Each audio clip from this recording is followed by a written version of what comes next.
Good to be with you again as we observe the fifth Sunday of Lent. We're really a Sunday away from the Passion Sunday of the Palms.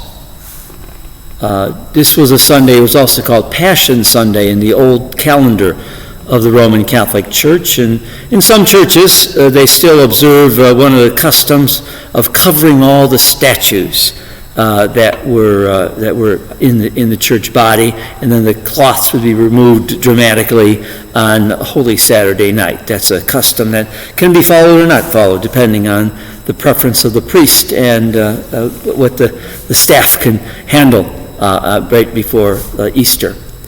But as we observe this fifth Sunday, we are closer and closer, as you can see from the statue behind me, which is called the Ecce Homo statue. Behold the man, the words of Pilate pointing to Jesus with a crown of thorns you might see on his head in the statuary behind me. And he's roped, he's ready for the procession, if we want to call it, to Calvary, where he will die. But before that, the church meditates on these readings of the fifth Sunday of Lent that have very special significance.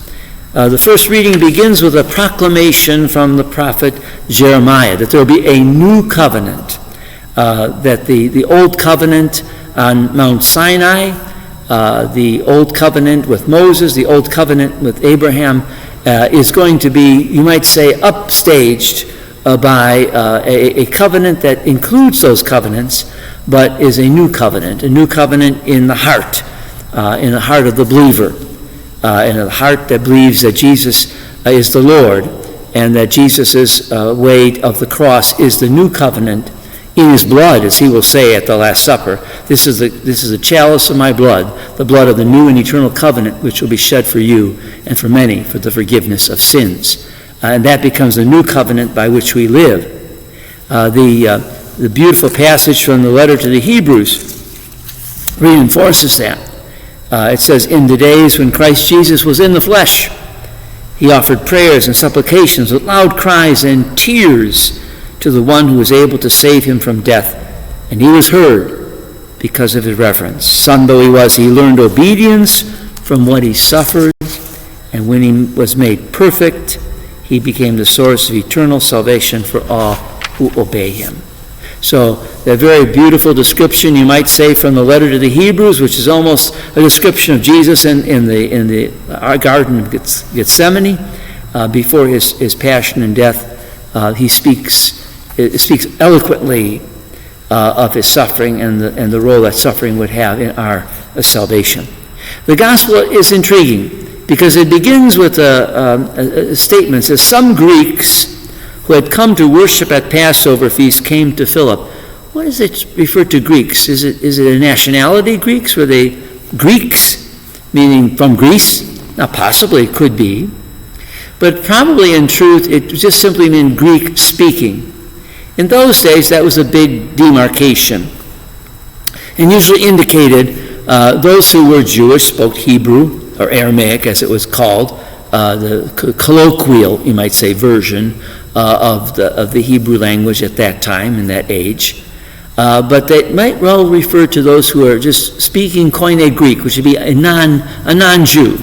They were not Jews themselves, but they were worshipers of God. And we have to remember that a number of people came to the temple, and there were certain sections they were allowed to go into, even if they weren't Jewish, because they believed in God, the one God, and they accepted the revelation, you might say, of Moses and Abraham. There was one God who selected these people, and they came to worship at this very special holy place. So they came, and they wanted to meet Jesus. And then the gospel continues, and it never explains or never actually tells you whether they met Jesus. But Jesus offers something in his words that says something more. He says in the end, he says, if they're going to meet me, they have to meet me on the cross. Because he says, as he puts it so beautifully, he says that I will be glorified. And when I am lifted up from the earth, I will draw everyone to myself. So if they're asking to meet him, and he's saying, I will meet you, but you must meet me at the cross. That's where you'll find me. You'll find the real salvation, the real message that I have for you, Greeks and non-Greeks, Jews and non-speaking Jews.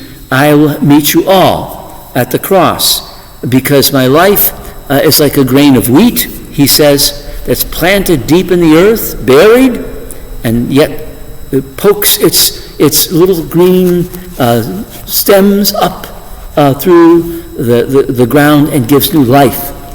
So he is buried too in the tomb, and yet will come to risen life to share with us in a new covenant, an everlasting covenant, the God of love for us.